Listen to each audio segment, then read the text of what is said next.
ರೈತರಿಂದ ರೈತರಿಗಾಗಿ ರೈತರಿಗೋಸ್ಕರ ನಾವು ತಂದ ಕಾರ್ಯಕ್ರಮವೇ ಕೃಷಿ ದೇವೋಭವ. ನಾನು ರಾಹುಲ್ ದಯಾನ್. ರೈತ ತಲೆ ಎತ್ತಿ ನಿಲ್ಲೋ ರಾಜನಾಗದೇ ಇರಬಹುದು, ಆದರೆ ಎಂಥ ರಾಜನಾದ್ರೂ ಈ ರೈತ ಕೊಟ್ಟ ಅನ್ನವನ್ನ ತಲೆ ಬಗ್ಗಿಸಿನೇ ತಿನ್ನಬೇಕು. ಎಂಥ ರಾಣಿ ಆದ್ರೂ ರೈತ ಕೊಟ್ಟ ಹಣ್ಣುಗಳನ್ನೇ ಸೇವಿಸಬೇಕು. ದೇಶ ವಿದೇಶ ಹಣ್ಣುಗಳು, 30 ಬಗೆಯ ಮಾವುಗಳು, ಇಡೀ ತನ್ನ ಕೃಷಿ ಭೂಮಿಯನ್ನೇ ಹಣ್ಣುಗಳ ತೋಟವಾಗಿಸಿ ಇಂಥ ಒಂದು ಮಣ್ಣಲ್ಲಿ ಇಂಥಿಂಥ ಹಣ್ಣುಗಳನ್ನು ಬೆಳಿಬಹುದಾ ಅನ್ನೋ ಸೋಜಿಗವನ್ನ ಹುಟ್ಟುಹಾಕೋ ಒಬ್ಬ ಯಶಸ್ವಿ ರೈತನ ಕಥೆ ಇಲ್ಲಿದೆ ನೋಡಿ.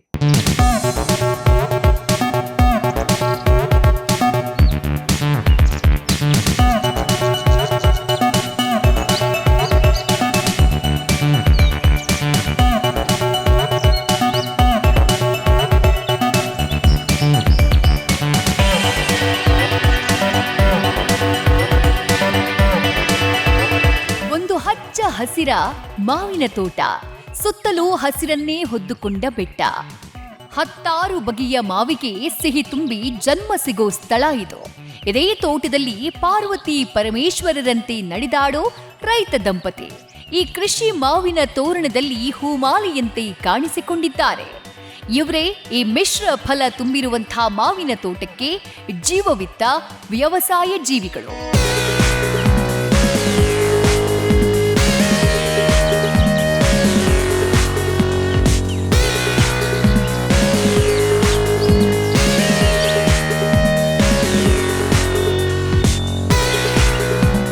ಬೆಳಗಾವಿ ಚಿಕ್ಕೋಡಿ ಪಟ್ಟಣ.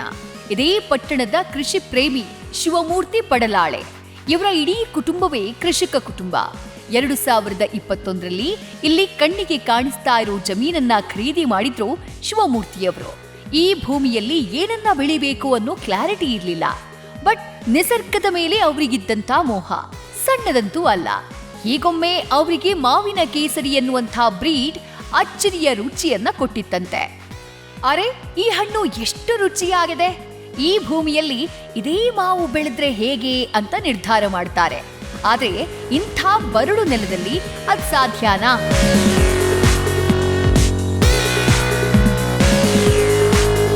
ಭೂಮಿ ತಾಯಿಯನ್ನ ದೈವ ಅಂತ ಕೈ ಮುಗಿದಂಥ ರೈತನಿಗೆ ಕೃಷಿಯಲ್ಲಿ ಸಾಧ್ಯವಿಲ್ಲದಿದೆಯಾ ಹೇಳಿ? ಸಾಧ್ಯವಿಲ್ಲ ಅನ್ನೋದನ್ನ ಸಾಧಿಸಬಲ್ಲೆ ಅಂತ ತೋಟದಲ್ಲೇ ನಿಂತು ಹಣ್ಣುಗಳ ದರ್ಶನ ಕೊಡ್ತಾ ಇರುವಂತಹ ಶಿವಮೂರ್ತಿಯವರೇ ಇದು ಸಾಧ್ಯ ಅನ್ನುವುದಕ್ಕೆ ನಿದರ್ಶನ.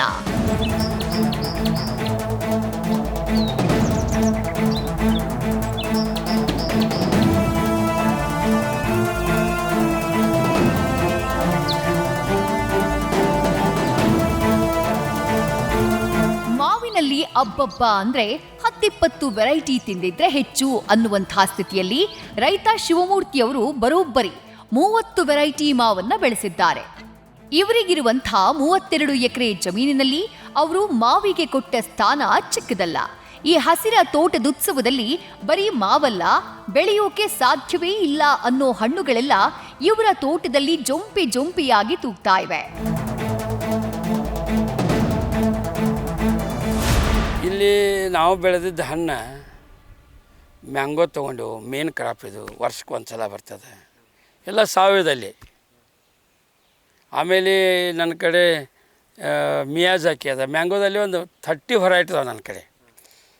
ಬ್ಲ್ಯಾಕ್ ಮ್ಯಾಂಗೋ ಅದ, ಮಿಯಾಜಾಕಿ ಅದ, ರೆಡ್ ಐವರಿ ಅದ, ಮಲ್ಲಿಕ ಅದ, ತೋತಾಪುರಿ ಅದ, ಈ ಸುಮಾರು ವೆರೈಟಿಗಳು ನನ್ನ ಕಡೆ ಅದಾವೆ. ಅಂದರೆ ನಾನು ಈಗ ಅದು ರೋಮಾನಿ ಅಂತೇಳಿ ಇನ್ನೊಂದು ಇನ್ನು ನಂತರ ಸ್ಟಾರ್ಟ್ ಆಗ್ತದೆ ರೋಮಾನಿ ಅಂತೇಳಿ. ಅದು ಆದ ನಂತರ ನನ್ನ ಕಡೆ ರೋಸ್ ಆ್ಯಪಲ್ ಅದ, ಮುಂದೆ ವಾಟರ್ ಆ್ಯಪಲ್ ಅದ, ಮುಂದೆ ಅದು ಹನುಮಾನ್ ಫಳ ಅಂತೇಳದ ನನ್ನ ಕಡೆ, ಲಕ್ಷ್ಮಣ್ ಫಳ ಇರತ್ತದ, ಸ್ಟಾರ್ ಫ್ರೂಟ್ ಅದ, ಡ್ರ್ಯಾಗನ್ ಅದ, ರೆಡ್ ಡ್ರ್ಯಾಗನ್ದಲ್ಲಿ ವೈಟು ಅದ, ರೆಡ್ಡು ಅದ, ಬ್ಲ್ಯಾಕ್ ಅಂಜೂರ ಅದ. ಸುಮಾರು ಹಣ್ಣಿನ ನಮ್ಮಲ್ಲಿ ಒಂದೇ ವಿಷಯ ಹೇಳ್ಬೇಕಾದ್ರೆ ಒಂದೇ ವಿಷಯದಾಗ 365 ದಿವಸ ನನ್ನ ಫಾರ್ಮಿಗೆ ಬಂದರೆ ಯಾವುದಾದ್ರೂ ಒಂದು 2 ಹಣ್ಣು ನಿಮಗೆ ತಿನ್ಲಿಕ್ಕೆ ಸಿಗ್ತವೆ. ಒಟ್ಟು 32 ಎಕರೆ ಜಮೀನನ್ನ ಕಂಪ್ಲೀಟ್ ಆಗಿ ಸಾವಯವ ಪದ್ಧತಿಯಲ್ಲೇ ಕೃಷಿ ಮಾಡ್ತಾ ಇರೋ ಶಿವಮೂರ್ತಿಯವರು 7 ಎಕರೆ ಜಮೀನಿನಲ್ಲಿ ಹಲವು ಮಾವು ಬೆಳೆದಿದ್ದಲ್ಲದೆ ದೇಶ ವಿದೇಶ ಹಣ್ಣುಗಳನ್ನೂ ಬೆಳೆದು ಗಡಿ ಭಾಗದಲ್ಲಿ ಮಾದರಿ ರೈತರಾಗಿದ್ದಾರೆ. ಎಲ್ಲೋ ಯುರೋಪ್ ದೇಶದ ಲೋಗಾನ್, ಚೀನಾದ ಡ್ರ್ಯಾಗನ್ ಫ್ರೂಟ್ ಇವರ ಮಾವಿನ ತೋಟದ ಸುತ್ತಲೂ ಕಾವಲಿನಂತೆ ಇದ್ದು ಹಣ್ಣು ಕೊಡ್ತಾ ಇವೆ.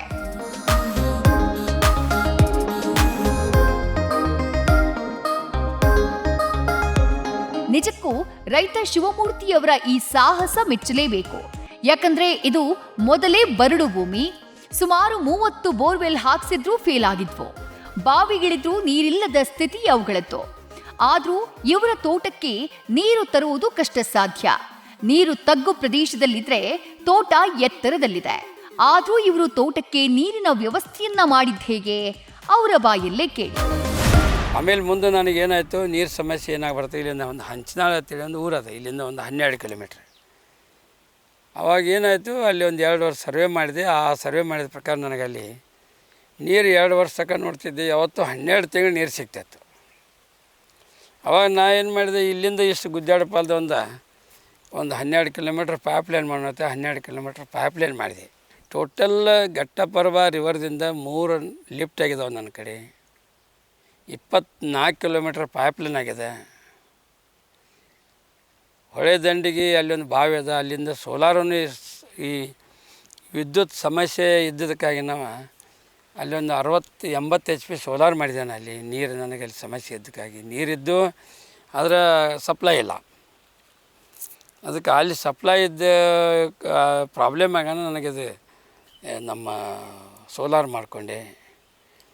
ಆ ಸೋಲಾರ್ ಮಾಡ್ಕೊಂಡು ನನ್ನಲ್ಲೇ ಇಲ್ಲಿ ನೀರು ವೇಸ್ಟ್ ಆಗಬಾರ್ದು ಅಂಥೇಳಿ, ನೀರು ಯುಟಿಲೈಸೇಷನ್ ಕರೆಕ್ಟ್ ಆಗಲಿ ಅಂಥೇಳಿ, ಲೇಬರ್ ಸಮಸ್ಯೆನೂ ಕಡಿಮೆ ಆಗ್ತದೆ ಅಂಥೇಳಿ ನಾ ಇಲ್ಲಿ ಆಟೋಮೇಷನ್ ಮಾಡಿಸಿದೆ. ಇಸ್ರೇಲ್ ಬೇಸ್ಡ್ ಆಟೋಮೇಷನ್ ಮಾಡಿಸಿದ್ದೇನೆ ಇಲ್ಲಿ.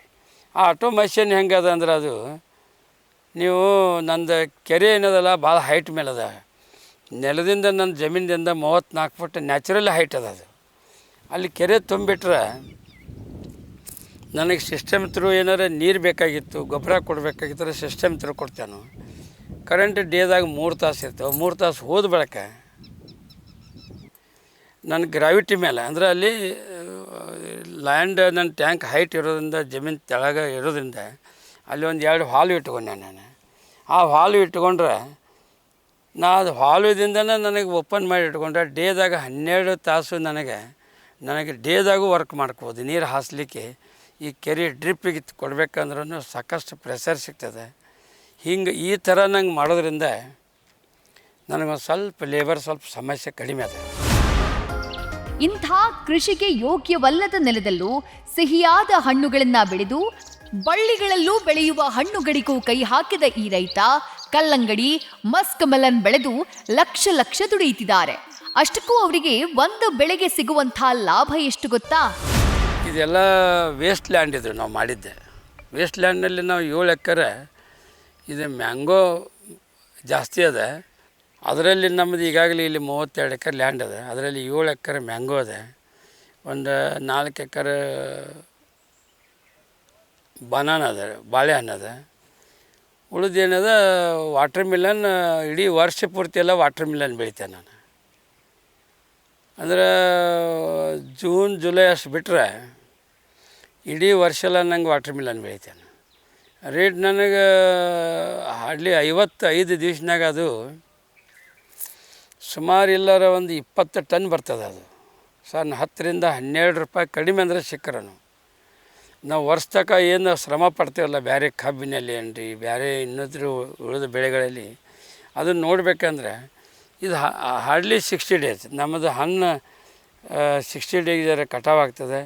ಯಾಕಂದ್ರೆ 15 ಡೇಸ್ ನರ್ಸರಿಯಿಂದ ನಾವು ತೊಗೊಂಡು ಪ್ಲಾಂಟೇಷನ್ ತೊಗೊಂಡ್ರೆ 60 ಡೇಸ್ನಾಗ ನಮ್ಮದು ಆ್ಯಕ್ಚುಲಿ ನಾವು ಹಣ್ಣು ಸಿಗ್ತದೆ.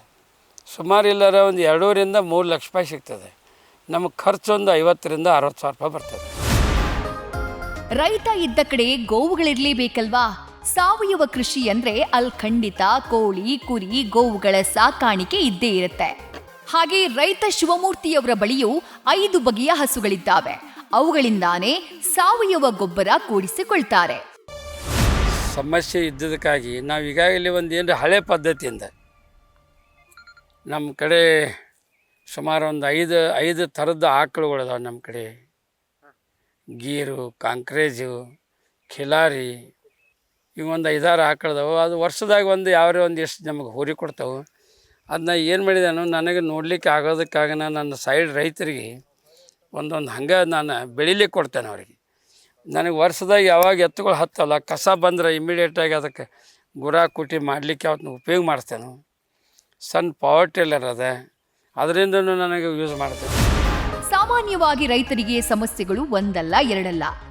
ನೀರು, ಉತ್ತಮ ಮಣ್ಣು, ಕೂಲಿ ಕಾರ್ಮಿಕರು, ಬೆಳೆ ರಕ್ಷಣೆ, ಹೀಗೆ ಹೇಳ್ತಾ ಹೋದ್ರೆ ಸಮಸ್ಯೆಗಳ ಸಾಲೇ ನಿಂತು ಬಿಡುತ್ತೆ.